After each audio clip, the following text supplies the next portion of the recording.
Konnichiwa दोस्तों, एक political party चलाने के लिए बहुत ज्यादा पैसा लगता है। अब आप इससे ही समझ लीजिए, एक पार्टी को दूसरी पार्टी को हराने के लिए करोड़ों रुपए लग जाते हैं। रैली के लिए, फंडिंग्स के लिए, खाने पीने के खर्चे के लिए, एक शहर से दूसरे शहर जाते हैं तो उसके पेट्रोल के खर्चे के लिए और बहुत सारे कैंपेन चलाने के लिए। अब अगर मैं लास्ट लोकसभा के इलेक्शन का ही डेटा उठा लूं तो 60,000 करोड़ रुपए लग गए थे पिछले 3 महीने में इलेक्शन के टाइम पे। इंडिया पूरे वर्ल्ड में नंबर 1 पर आता है इलेक्शंस में पैसा खर्च करने में। और वहीं हंगर इंडेक्स की अगर बात कर लें तो 111वें नंबर पर आता है। इसमें टॉप 50 में भी आने में इनकी पूरी जिंदगी निकल जाएगी, पर टॉप 50 में नहीं आ पाएंगे। पहले अपना पेट तो भर लें, फिर हंगर इंडेक्स के बारे में बात होगी। अब मुद्दा ये उठता है कि इनके पास ये पैसा आता कहां से है। इनकी खुद की तो कोई कंपनीज है नहीं, या फिर ये कोई बहुत ही अच्छा कैंपेन चला रहे हो, कोई रिसर्च सेंटर हो, इनका कोई प्रोडक्शन हाउस हो। तो ये पैसा लगाते हैं आपका। जिस पैसे को लगा के स्कूल की व्यवस्थाओं को अच्छा किया जा सकता था, हॉस्पिटलाइजेशन भी बहुत अच्छा किया जा सकता था, वो पैसे को ये लगाते हैं आपको टोपी पहनाने में और एक तौलिया बांटने में इलेक्शंस के टाइम पर। अब इसी तरीके से समझ लीजिए, आपने बहुत ज्यादा मेहनत की बहुत सालों तक और आपने बहुत ज्यादा पैसा कमा लिया। अब आपको वो पैसा कहीं पे डोनेट करना है तो आप किसी एनजीओ में डोनेट करेंगे, किसी असहाय व्यक्ति को डोनेट करेंगे जो कि बहुत गरीब है या फिर जो कुछ काम कर नहीं सकता है या फिर बहुत ज्यादा गरीब है, उसको आप डोनेट करेंगे। बट वहीं पर अगर आपसे कोई बोले कि आप किसी पॉलिटिकल पार्टी को ये पैसा डोनेट कर दीजिए या फिर किसी भी नेता को ये पैसा डोनेट कर दीजिए, तो आप उन्हें डोनेट तो नहीं करेंगे बट 4 गालियां जरूर देंगे और 1 रुपया तक नहीं देंगे उनको। फिर भी अगर डेटा को देखा जाए तो 2018 से 2019 के बीच में इन पार्टियों को 1 साल के अंदर 951 करोड़ का डोनेशन दिया गया था। किसने दिया ये किसी को भी नहीं पता है, और वो भी तब जब डोनेशन करने वाले की डिटेल्स को पता ही नहीं लगाया जा सकता है, और इसको ये पीपीएफ, पॉलिटिकल पार्टी फंडिंग का नाम दे देते हैं। अब ये पार्टियां इतनी फंडिंग को कितनी सफाई से लेती हैं आप ये समझिए। मान लीजिए आप साल का 5 लाख रुपए कमाते हैं और उसके ऊपर 25,000 रुपए टैक्स बनता है।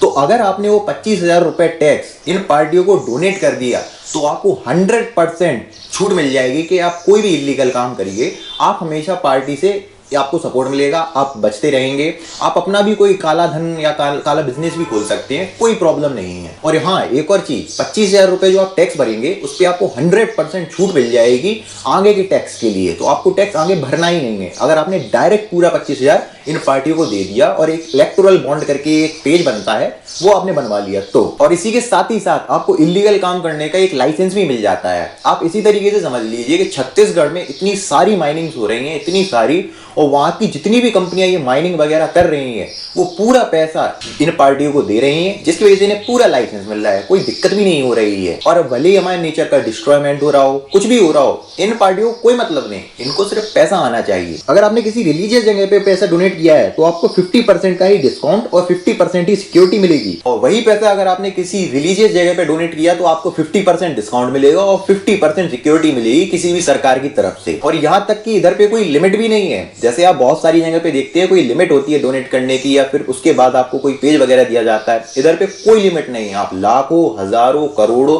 कितना ही पैसा डोनेट कीजिए और हाँ, आपकी आइडेंटिटी भी पता नहीं लगाई जाएगी। जो वो इलेक्टोरल बॉन्ड बनेगा उसमें एक ऐसा एक आइडेंटिटी नंबर रहेगा जो कि दिखेगा नहीं किसी को, जो स्कैन करने पर ही पता चलता है कि इसकी पूरी डिटेल्स निकलेगी। अब 1976 में FCRA एक्ट को लाया गया था। इसमें ये डिक्लेयर किया गया था कि कोई भी पार्टी देश के बाहर से फंडिंग नहीं उठा सकती है, जिससे कि पाकिस्तान, चाइना या कोई भी ऐसा देश जो कि हमारे भारत को नुकसान पहुंचाना चाहता हो, वो किसी भी तरीके से फंडिंग के जरिए हमारे देश को नुकसान ना पहुंचा सके। बट इन पार्टियों ने लूप होल इसमें भी निकाल लिया।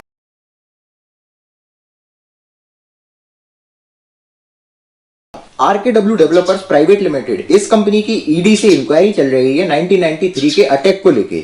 इसमें दाऊद का भी नाम इन्वॉल्व किया जाता है। इस कंपनी ने 2014 से 2015 के बीच में 10 करोड़ डोनेट किए हैं। ये कंपनी इतना पैसा डोनेट कर क्यों रही है और इसके बाद इस कंपनी को क्या फायदा होगा, भगवान ही मालिक है। ये आज तक एक रहस्य है, जहां खुद इन्होंने 2014 से 2024 में 10 साल के बीच में 2 ट्रिलियन से 3.5 ट्रिलियन तक की अपनी इकोनॉमी पहुंचा पाए हैं, और बात कर रहे हैं कि दुनिया की नंबर 1 इकोनॉमी बन जाएंगे अगले 5 से 10 सालों के अंदर अंदर। थोड़ा सोच के देखिए, नंबर 1 और इंडिया के बीच में 23 ट्रिलियन इकोनॉमी का अभी फर्क है, और इसको कवर करने में ना बहुत सारे देश निपट गए हैं। अब आप में से बहुत सारे लोगों को ये लग रहा होगा कि मैं भारत को सपोर्ट ही नहीं कर रहा हूँ। मैं भारत को सपोर्ट कर रहा हूँ, बट जो भारत के अंदर ये दीमक की तरह नेता लगे हुए हैं ना, मैं इनकी आइडियोलॉजी को बिल्कुल भी सपोर्ट नहीं करता हूँ।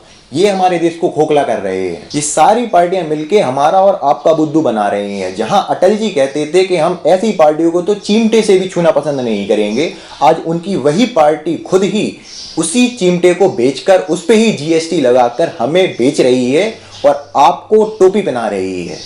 अरे आप नहीं बचा पाएंगे ममता दीदी को। You are defending. I will defend the Prime Minister of my और मीडिया तो मौजी की गोदी में सोती है, कुत्तों के चाटने की भी सीमा होती है। फेक डिग्री वाले बेटा तुझको क्या पढ़ाएंगे, बनवाएंगे मंदिर और पकोड़े तलवाएंगे, भटकाएंगे मुद्दों से सरकार। ये लीचड़ है कीचड़ में कमल नहीं, कमल ही कीचड़ है। ये टुकड़े टुकड़े कौन है जो शिक्षा के दलाल है, ये टुकड़े टुकड़े कौन है बिकाऊ पत्रकार है, ये टुकड़े टुकड़े कौन बलात्कार पे मौन चौकीदार का है भेस पर कौन से की कौम है। ये टुकड़े टुकड़े कौन है जो देश को बंटवाते हैं, ये खुद की औलादों को विदेश में पढ़ाते हैं, ये हक की लड़ाई में यहाँ लाठियां चलवाते हैं और अनपढ़ों को यहाँ बेटा भक्त बनाते हैं।